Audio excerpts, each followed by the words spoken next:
Fala pessoal, tudo bem? Começando o nosso Pedalcast, chegando aqui já no final do ano, né? E você vem acompanhando aí durante essas últimas semanas aqui o nosso pedal. Obrigado para todo mundo que compartilha os nossos vídeos também. Eu sou o Wanderson de Paula e muito feliz de mais uma vez estar aqui com o Marcos gravando mais um Pedalcast para você. Então faz o seguinte, compartilha esse vídeo aí ó, no grupo dos amigos, no grupo da firma, manda no grupo da igreja, compartilha com todo mundo, beleza? Essa aqui é a fofoca boa, manda para todo mundo, fala que tem esse canal aqui no YouTube e pede para as pessoas seguirem também e também compartilhar aqui os nossos vídeos, beleza? E aí Marcos, tudo bom? Tudo bem, pessoal do pedal, boa tarde, boa noite, bom dia, né? Depende do horário aí que você está nos vendo. Hoje eu vou mandar mais um aqui, ó. Ao acordar, beba água. Isso aumentará o seu foco e a concentração e memória. Amenizará a sensação de cansaço e vai aumentar a sua disposição para começar o dia. Então, começar bebendo água e tal, isso é super importante e melhora em tudo. E há um ditado seguinte, Wanderson, que diz o seguinte: como o nosso cérebro ele é todo de elétrons, né, que Sim. é eletromagnético e ele tem essa função, vamos dizer, de se comunicar com esses neurônios todos do nosso cérebro. A água ela ajuda a funcionar isso de uma forma muito mais harmoniosa. Então, olha, tem uma série de dicas aí que é importante você tomar aquele copão d'água. Boa. Não pode ser só um pouquinho, sabe? Tem que ser um copão mesmo. Um copo Bastante, legal. não é pouco não. Tá vendo aí? O Pedalcast também te fala de saúde, tá achando que é só bike? Lógico que não.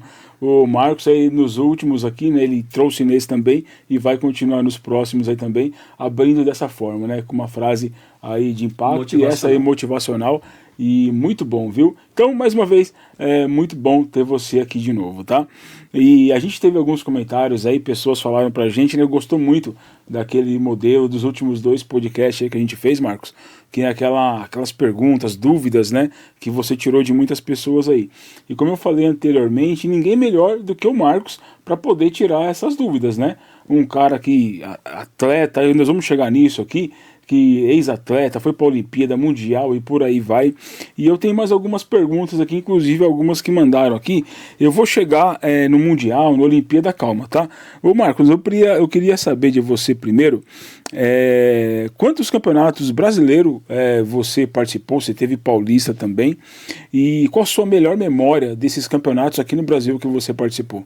Boa pergunta, Wanderson. Eu tive o privilégio de ter sido campeão paulista em 8 edições, mas como eram esses campeonatos paulistas? Por exemplo, eu fui campeão paulista 3 vezes de montanha, isso é título paulista. Fui 3 vezes campeão brasileiro de resistência, isso é título paulista. Quando nós tivemos provas no velódromo, o velódromo na USP, quando funcionava, isso estou falando dos anos 80, pessoal.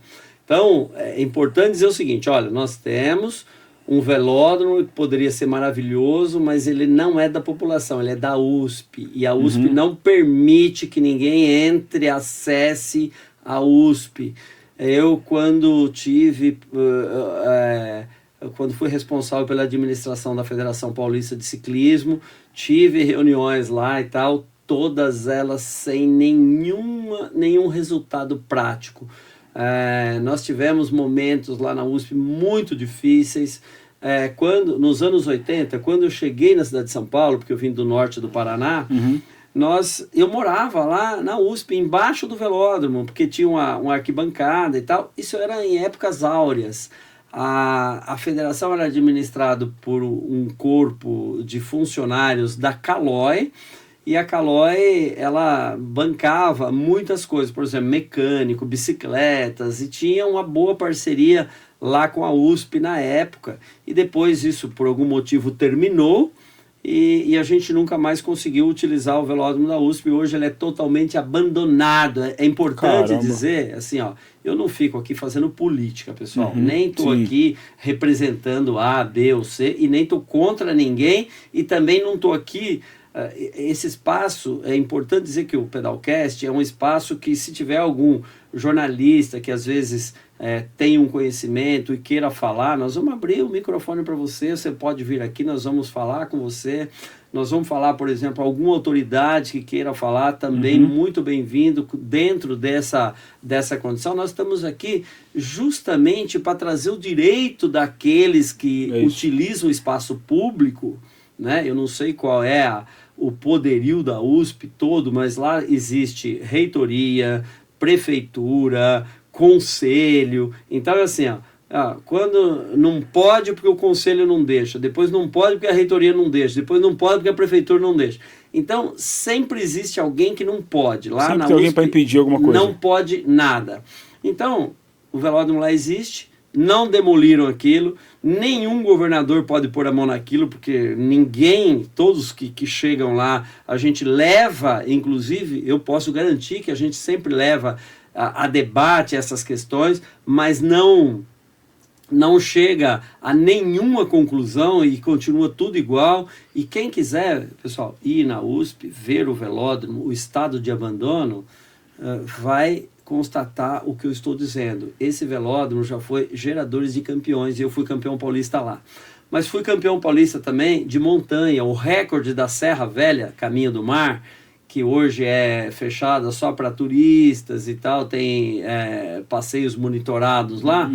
Naquela época, a federação, e eu não era, eu só atleta naquela época, não tinha nada a ver com dirigente, eu era atleta e em duas oportunidades eu fui campeão paulista de montanha lá na Serra Velha. E o recorde, até hoje, ele ainda é meu, 24 minutos e 36 segundos. Isso é registrado na Federação Paulista de Ciclismo. Os árbitros, à época, cronometraram, né, a saída lá na Cancela, em Cubatão, chegada na Casa da Marquesa de Santos, 24 minutos e 36 segundos. Outro título que eu ganhei e fui campeão paulista foi no Pico do Jaraguá, que é uma serra bem menor, que é uma subida bem menor e tal, mas também fui campeão lá, assim como fui vice também. Então, eu fui campeão brasileiro, como eu já falei, 2 vezes de mountain bike e 3 vezes de resistência. E o último título que eu ganhei de campeão brasileiro, eu consegui no mesmo ano. Em 93, eu fui campeão brasileiro de resistência em Interlagos, 180 quilômetros na pista maior. 180. Interlagos, 180 quilômetros, campeão brasileiro de resistência. E no mesmo ano eu fui campeão brasileiro de mountain bike, que o Campeonato Brasileiro também era disputado em uma única etapa nessa época. E nesse ano eu tive o privilégio de ser campeão em 1993, fui campeão brasileiro de mountain bike e campeão brasileiro de ciclismo no mesmo ano. Caramba, que legal. E esses títulos me trouxeram a levantar a bandeira pela bike, pela bicicleta e tal.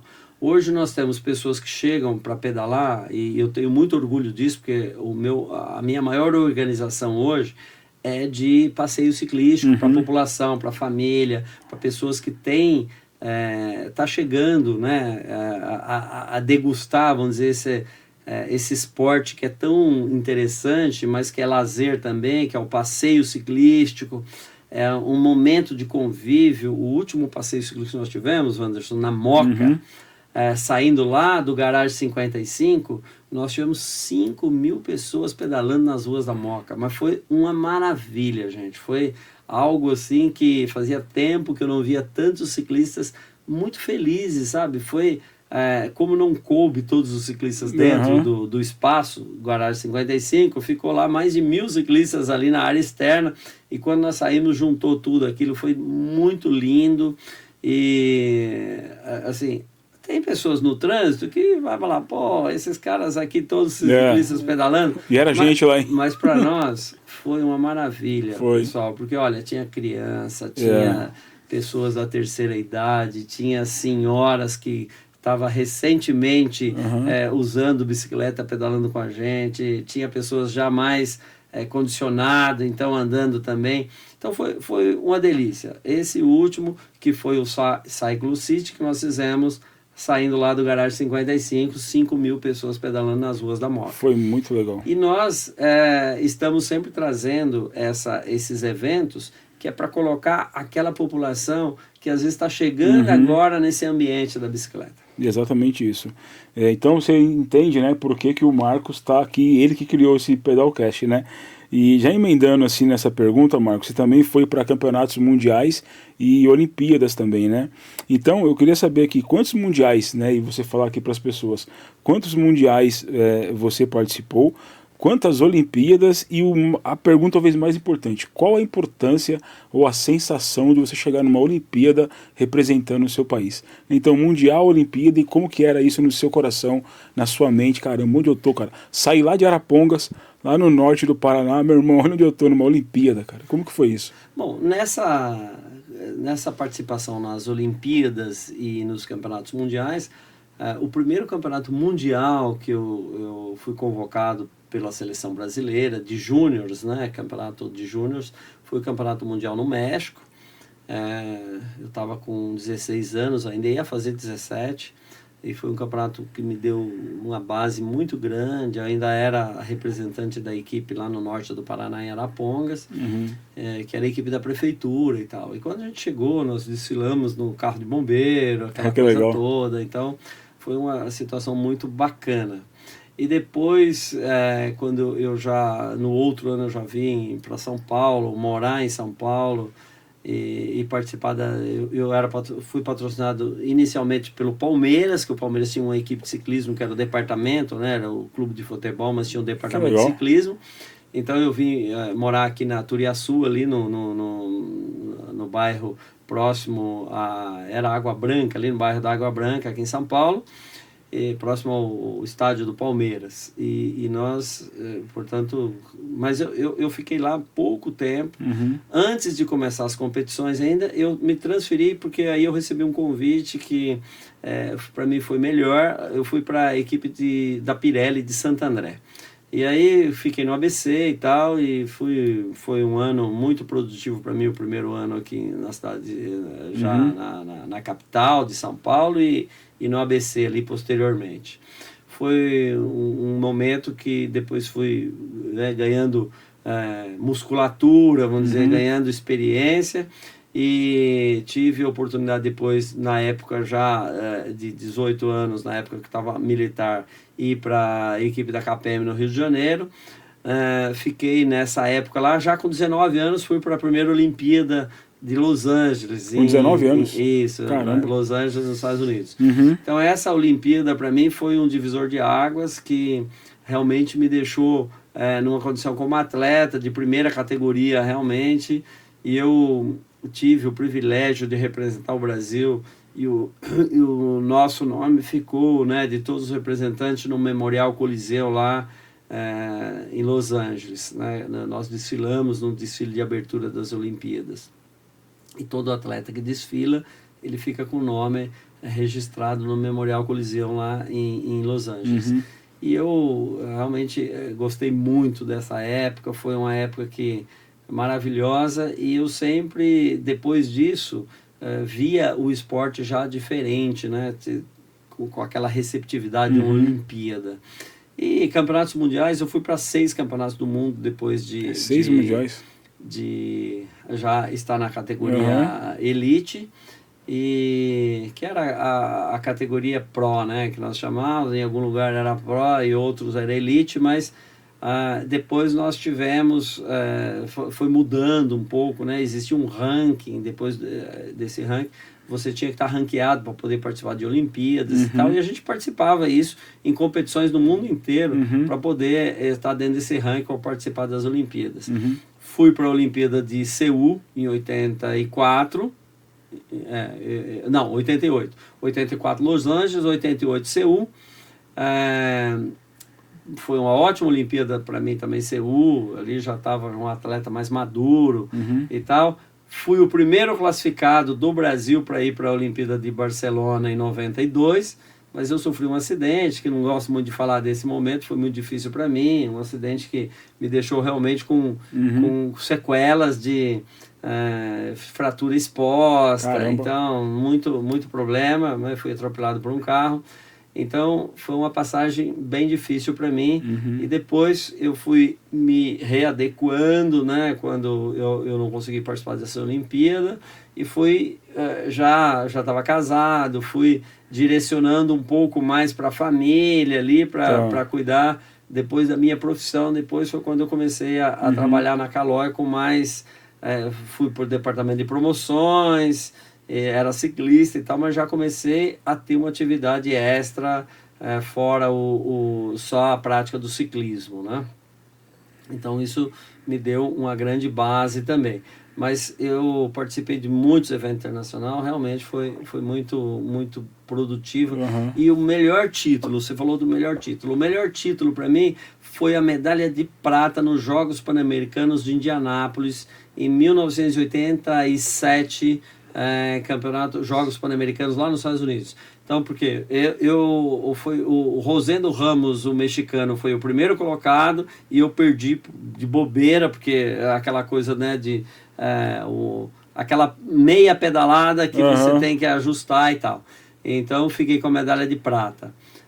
Então, foi primeiro México, Rosendo Ramos, eu fui o segundo, isso lá nos Estados Unidos, onde estavam os principais americanos, né, canadenses, cubanos. Então, primeiro mexicano, eu fui o segundo, medalha de prata. Terceiro foi o Henrique Campos da Venezuela. A Venezuela tinha um ciclismo fortíssimo. Era bom os caras. E o quarto foi o Glenn Sanders dos Estados Unidos. E ele era um ciclista que depois foi profissional, muito competitivo, um atleta muito de excelente performance. Então, você vê, brasileiro, com essa condição que nós tínhamos, difícil... o apoio sempre vem quebrado, principalmente para aqueles esportes que não estão ali com patrocínio e coisas assim, né?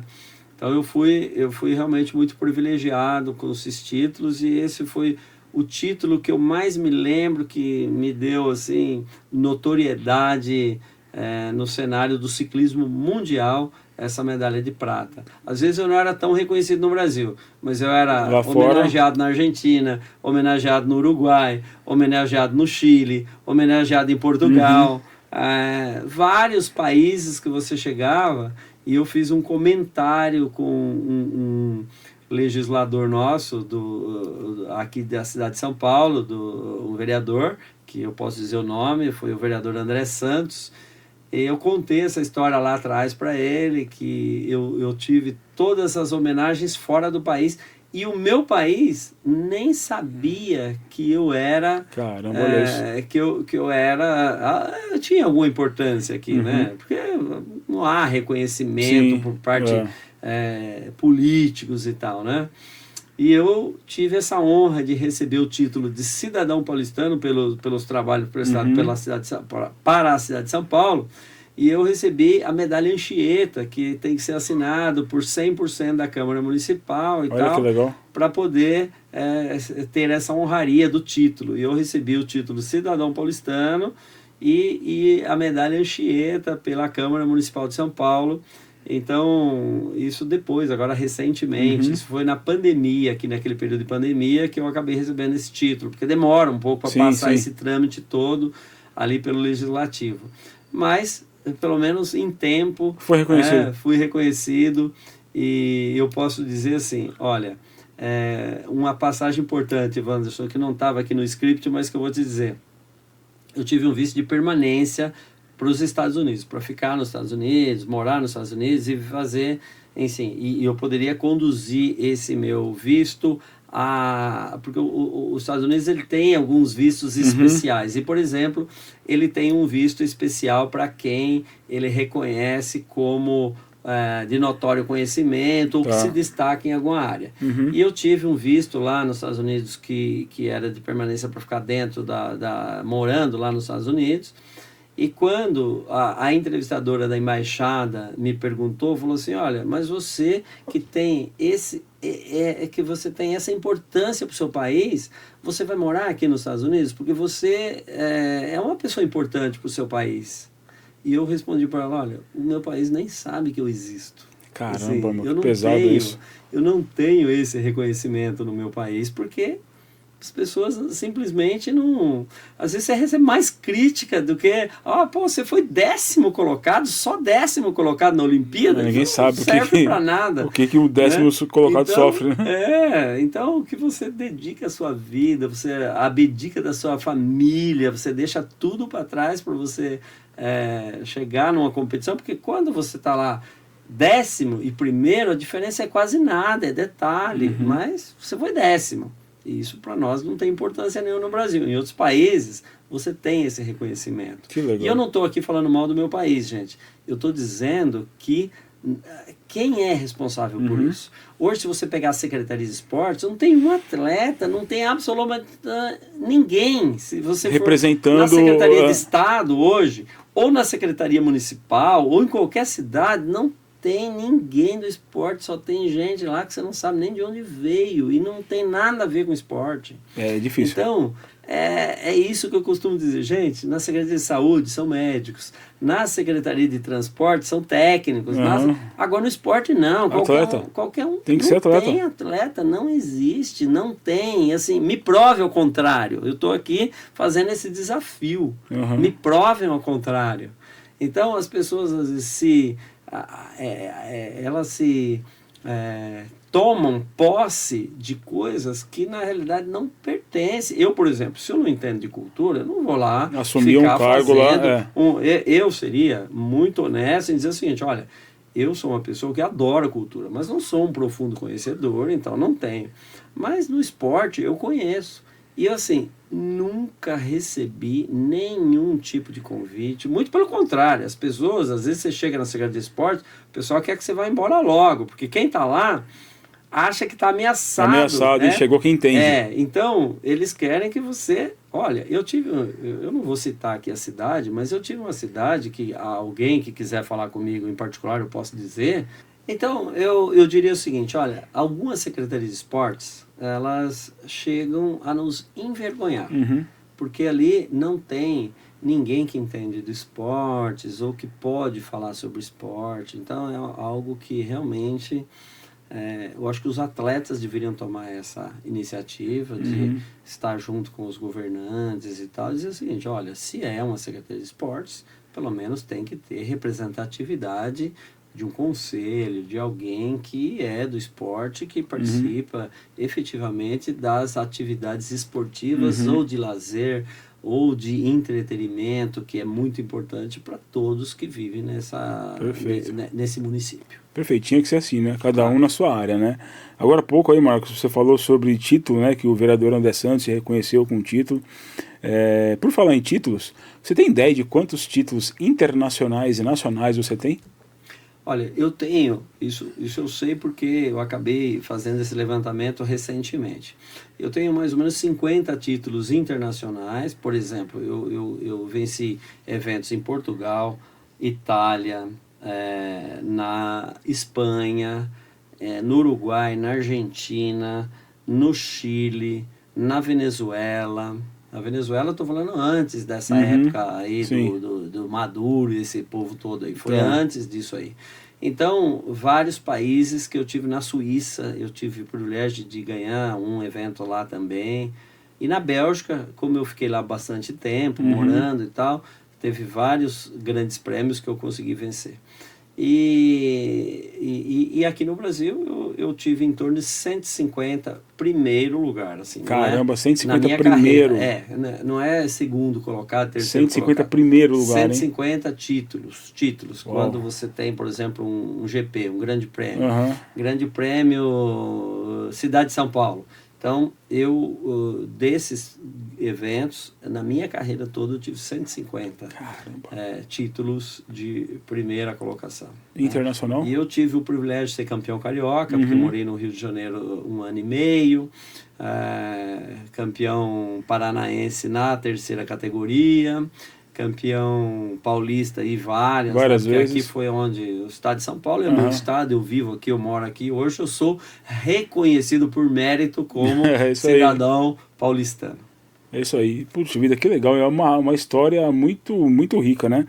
E Marcos, assim, quando você competia, né, lá fora, qual país assim você mais se identificava, mais gostava de competir?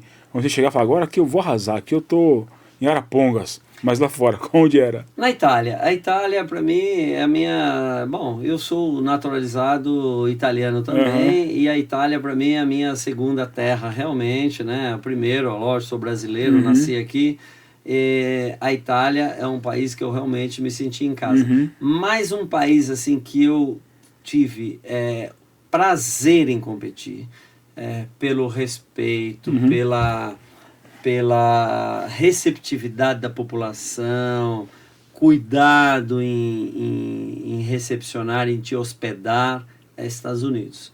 O país que eu fui, que eu reconheço como um país de respeito, de educação, e que sempre me tratou com o máximo de respeito, América do Norte, Estados Unidos da América, realmente eu fui o local que eu posso dizer assim, olha, respeito das autoridades e de todas as pessoas que eu lá estive acesso. Que legal. Olhando assim para tua carreira, do que você mais se orgulha, assim? Fala, caramba, isso aqui foi... O que mais te traz orgulho, assim, felicidade, enfim? O que mais me traz orgulho, depois de eu ter deixado o esporte, foi ter sido dirigente da Federação Paulista de Ciclismo e que eu pude popularizar o ciclismo no Brasil. As voltas ciclísticas do Brasil, voltas ciclísticas foram 8 edições, nós fizemos com a Rede Globo Televisão, 8 edições. Esse evento era totalmente idealizado e gerenciado por mim, junto com, lógico, com a minha equipe toda e tal, mas foi dentro desse conceito que nós fizemos.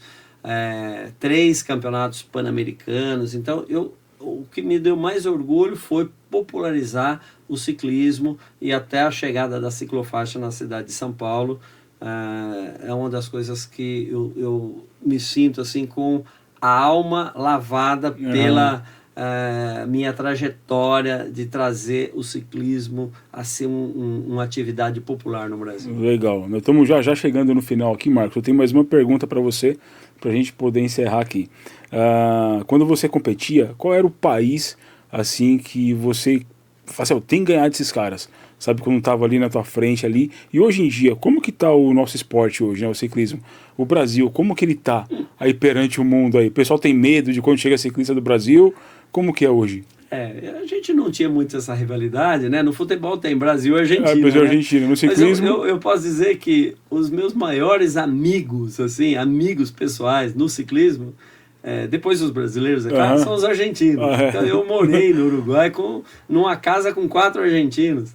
E inclusive vou entrevistá-los aqui no nosso Pedalcast, o Eduardo Trigini, que eu tive o privilégio de conhecer enquanto ciclista, e depois ele veio trabalhar comigo aqui no Brasil, quando eu fui presidente da Federação Paulista de Ciclismo. É uma personalidade incrível, são pessoas da melhor qualidade de convivência e tudo. Aprendi a falar espanhol, né, com eles, porque a gente convivia junto. Então, eu não tive assim alguém que eu falava, olha, esse cara aqui. Eu digo para você assim, os franceses, porque como eu morei na Bélgica, os franceses seriam assim, os mais... que faziam bullying, né? Agora a palavra, né, da moda jovens, bullying. Né? O bullying. Era a zoação. Os franceses, eles realmente achavam que a gente era nada. Então, eles realmente nos deixavam numa situação muito inferior. Quando ganhava deles era bom. Principalmente os franceses e alemães. Os alemães também eram muito... Assim, era totalmente indiferente. Nós éramos como um ser muito inferior a eles. Então, eu sentia isso, sim. A gente sentia esse menosprezo, mas foi por essas duas... pelos franceses ali, pelos alemães, porque a gente competia lá, né? Então eles nem sabe, era como se a gente realmente não existisse. Caramba, que legal. Olha só, você sabia que existe mais de 1 bilhão de bicicletas no mundo?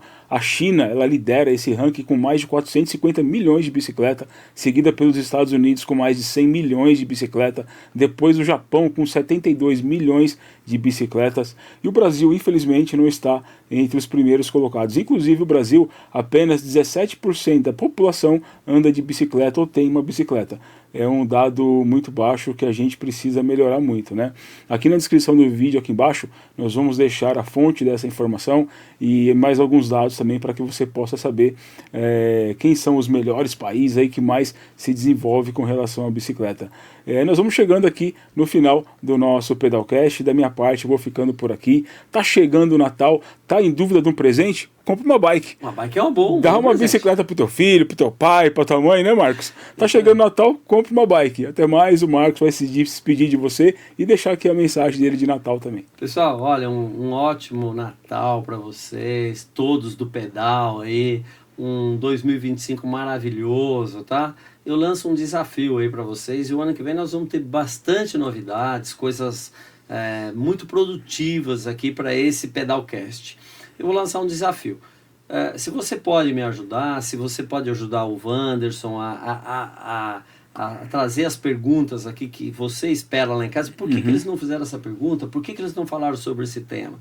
Manda para nós. Se tiver alguém que falar assim, olha, me entrevista porque eu quero falar desse tema que vocês não falaram, eu tenho esse conteúdo, manda, nós vamos estar abrindo um espaço em algum momento para trazer você para falar aqui. Se você é jornalista, né, eu respeito muito essa classe, tá? Eu quero deixar claro, viu, Wanderson? Os jornalistas às vezes nos criticam muito, mas eu respeito essa classe. Eu acho que a nossa liberdade de expressão está muito diretamente envolvida com esse poder falar, né? Então as críticas, quando construtivas principalmente, a gente gosta muito. Então, olha, eu sou jornalista, eu quero falar sobre isso que vocês não falaram.